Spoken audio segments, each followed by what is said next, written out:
સુરતમાં વરસાદી માહોલ વચ્ચે શહેરના તમામ વિસ્તારોમાં ધોધમાર વરસાદ પડ્યો છે ત્યારે ધોધમાર વરસાદના કારણે નીચાણવાળા વિસ્તારોમાં પાણી ભરાઈ ગયા।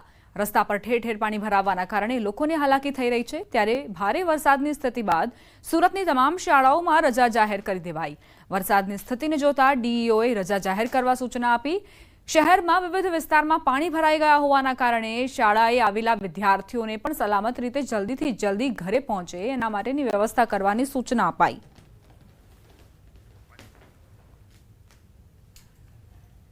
સુરત શહેરમાં આજે વહેલી સવારથી જ ધોધમાર વરસાદ પડી રહ્યો છે। ભારે વરસાદને લીધે સુરતના નીચાણવાળા વિસ્તારમાં પાણી ભરાઈ ગયા। સુરતના Adajan, LP Savani park, canal road પર પાણી ભરાઈ ગયા ત્યારે સ્કૂલના રસ્તા પર પાણી ભરાતા વાલીઓ હેરાન પરેશાન છે। બાળકોને વાલીઓ જીવના જોખમે સ્કૂલેથી લઈને પરત ફર્યા। સુરતમાં ભારે વરસાદના કારણે રસ્તા પર નદીની જેમ પાણી વહ્યા।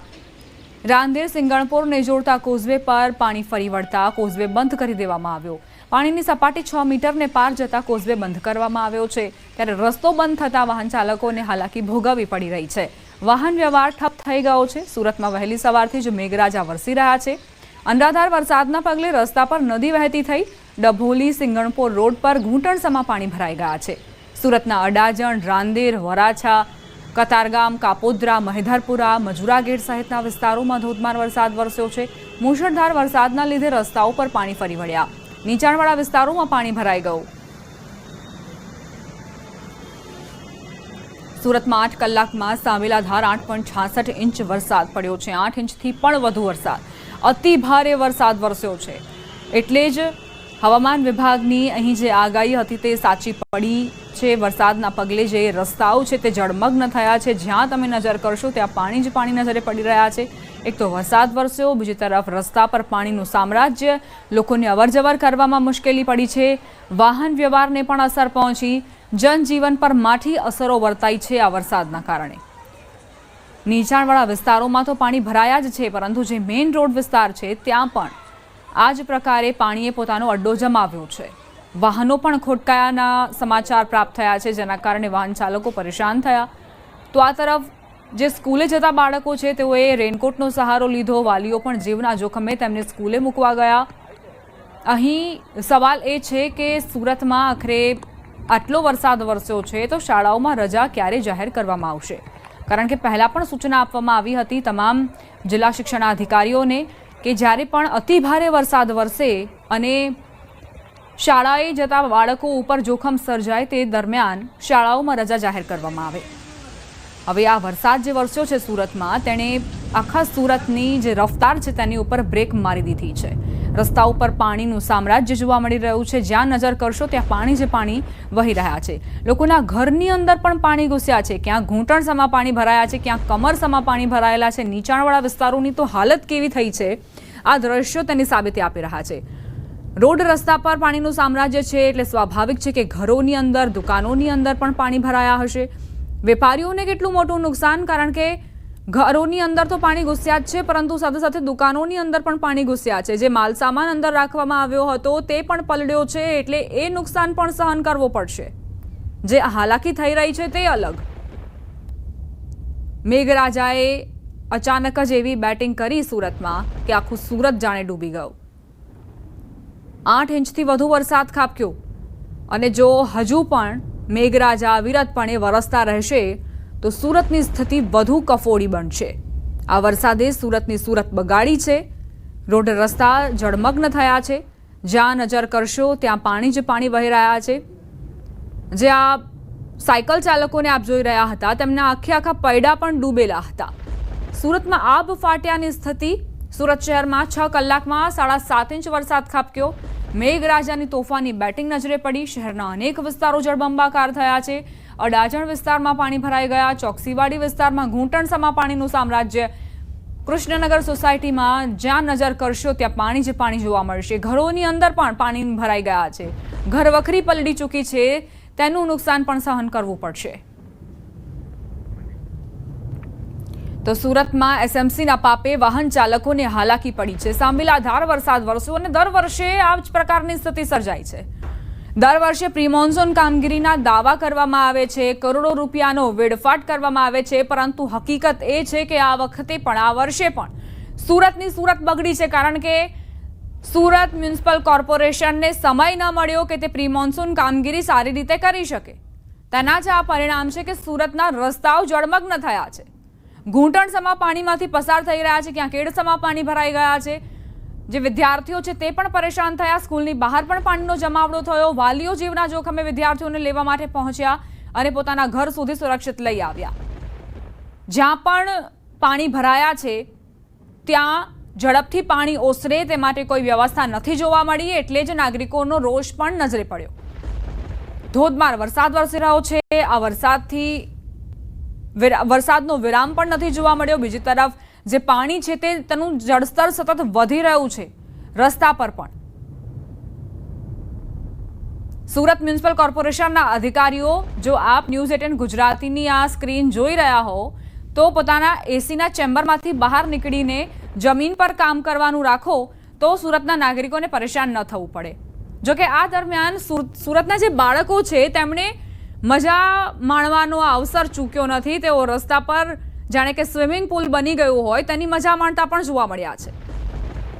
અને એક વર્ગ એવો પણ છે જે ધંધા અર્થે નીકળ્યો હશે, નોકરી જવા અર્થે નીકળ્યો હશે, પરંતુ તેમને વરસાદ વિલન બન્યો, રસ્તામાં પાણી મળ્યું, વાહન ચાલકોના વાહનો ખોટકાઈ ગયા.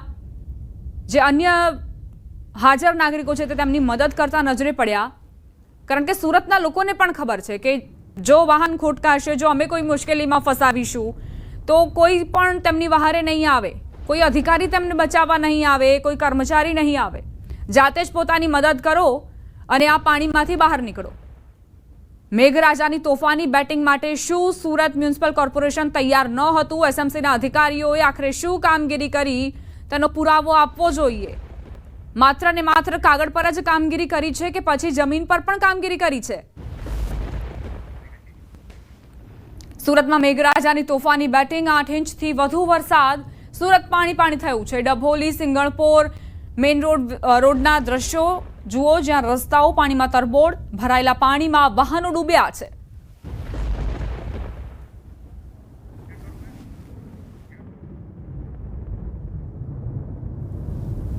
તો ખૂબ જ ઊંચેથી આ તસવીરો લેવામાં આવી છે. એક નાગરિકે પોતાના કેમેરામાં આ તસવીરો કેદ કરી છે. કાર જુઓ, કારને આખા પૈડા ડૂબી ગયા છે. બીજી તરફનો જે રોડ છે ત્યાં પણ આ જ પ્રકારની સ્થિતિ છે. રિક્ષાએ જાણે કે જળ સમાધિ લીધી હોય તે પ્રકારની તસવીરો સામે આવી. તમને આ દ્રશ્યો જોઈને એવું લાગતું હશે કે કોઈ નદી જોઈ રહ્યા છીએ જ્યાં વચ્ચે એક ફાંટો છે, પરંતુ એવું જરાય નથી. આ સુરતના રોડ છે જેની ઉપર પાણીનું સામ્રાજ્ય છે.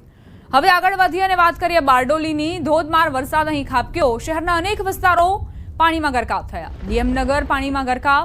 સમગ્ર વિસ્તારમાં પાણી ભરાતા ભારે મુશ્કેલીનો સામનો લોકોને કરવાનો વારો આવ્યો છે. પાણી દર વર્ષે આ વસ્તુ નગરપાલિકામાં બી જાણ કરવા, પ્રાંતમાં બી જાણ કરવા છતાં કોઈ તંત્ર હાથમાં લેવાતું નથી. આ કેટલા વર્ષથી આ ચાલતું આવ્યું છે ને જે જાણ કરીએ તો પછી પાછળથી કે આ નહીં થશે, તે નહીં થશે, બસ ખાલી ખોટીના પાર્ટી ફંડના નામે પૈસા ઉઘરાવવા છે લોકોએ, કામ કોઈ કરવું નથી. આખો ઉનાળો અમે કેટલા નગરપાલિકામાં કેટલી વાર અમે ગયેલા છે તો કે બધું થઈ જાય પણ કશું થયું નથી. કેટલી તકલીફ પડે છે? તકલીફ એટલે પૂરેપૂરી. તમે જો રાતના ઊંઘ નહીં થાય, ગાડીઓને કેટલું નુકસાન. છેલ્લા 4 વર્ષથી આ પાણીનો ભરાવો થાય છે. તંત્રને અમે જાણ કરતા હોવા છતાં આ તંત્ર કઈ સેવા આપતું નથી. તો અમારે અહીંયા ઘરની અંદર અમે બધા કેદો થઈ જાય છે, બહાર નીકળાતું નથી, જવાતું નથી. તો અમારે રાશન પાણી લાવવું હોય તો કઈ રીતના લાવીએ? સુરત જિલ્લાની અંદર સાર્વત્રિક વરસાદ નોંધવા પામ્યો છે. ખાસ કરીને વાત કરવામાં આવે તો બારડોલી નગરની અંદર વહેલી સવારથી 2 વાગ્યા સુધીમાં 4 ઇંચથી 4.5 ઇંચ વરસાદ ખાબકતા બારડોલી નગર થયું છે પાણી. જ્યાં નજર પડે ત્યાં પાણી. આ વાત કરીએ છીએ ડીએમનગરની અંદર છેલ્લા ઘણા વર્ષોથી આ સમસ્યા છે. છેલ્લા 7-8 વર્ષથી ડીએમનગરની અંદર સામાન્ય વરસાદની અંદર પાણી ભરાઈ જવા પામે છે. દ્રશ્યમાં જોઈ શકો છો કે ડીએમનગરની અંદર ઘૂંટણસમાં પાણી ભરાતા સ્થાનિકો માટે એક હાલાકી વેઠવાનો વારો આવ્યો છે. વાહન ચાલકો તેમજ ઘરના રહીશો અને વિદ્યાર્થીઓને પણ અવન જવન કરવા માટેની આજે ડીએમનગરમાંથી તકલીફ પડી છે. દ્રશ્યમાં જોઈ શકો છો ઘૂંટણસમાં પાણી ભરાતા હાલ સ્થાનિકો આ હાલાકીનો ભોગ બનવા પામ્યા છે. વહીવટી તંત્ર દ્વારા વહીવટી તંત્રને અનેક વખત સ્થાનિકોએ રજૂઆત કરી છતાં પણ સમસ્યા ઠેરની ઠેર જોવા મળે છે કે જ્યારે વરસાદની સિઝન શરૂ થતાની સાથે જ આજે ડીએમનગરના રહીશોના જીવ તાળવે ચોંટી જાય છે કે ડીએમનગરની અંદર માત્ર 3 થી 4 ઇંચ વરસાદ વરસતા ઘૂંટણસમાં પાણી ભરાતા સ્થાનિકોની હાલત દયનીય થવા પામી છે. ખાસ કરીને આજે બારડોલી તાલુકાના જે ખાડી ગ્રામ્ય વિસ્તારની ખાડીમાંથી જે પાણીમાં આવતા હોય છે જે અંતર્ગત આજે ડીએમનગરની અંદર પાણી ભરાવાની સમસ્યા છે. સુરત શહેરમાં મેઘરાજાએ ધમાકેદાર બેટિંગ કરી સમગ્ર જિલ્લામાં સાર્વત્રિક વરસાદ ખાબક્યો. ઓલપાડના કીમ વિસ્તારમાં ધોધમાર વરસાદ નોંધાયો. અમૃતનગર સહકારી જિન સહિત નીચાણવાળા વિસ્તારોમાં વરસાદી પાણી ભરાયા. કીમ રેલવે ઓવરબ્રિજના સર્વિસ રોડ પર પણ પાણી ભરાયા. ઠેર ઠેર પાણી ભરાતા અનેક વાહનો ખોટકાયા. બાળકો પણ વરસાદની મજા માણતા નજરે પડ્યા. દરેક જણાને તકલીફ પડે છે. આનાથી રોગચાળાઓ વધવાની શક્યતા છે. માખી મચ્છરનો ઉપદ્રવ વધે છે. બીજું કે નાકા પર જ જીઈબીનું ટ્રાન્સફોર્મર છે અને કોઈક વાર એમાં વાયર લીકેજમાં પ્રોબ્લેમ આવ્યો અને કરંટ ઉતર્યો તો એમાં પણ શું થાય એ કંઈ નક્કી નહીં. તો કઈ રીતે પાણી ભરાયા છે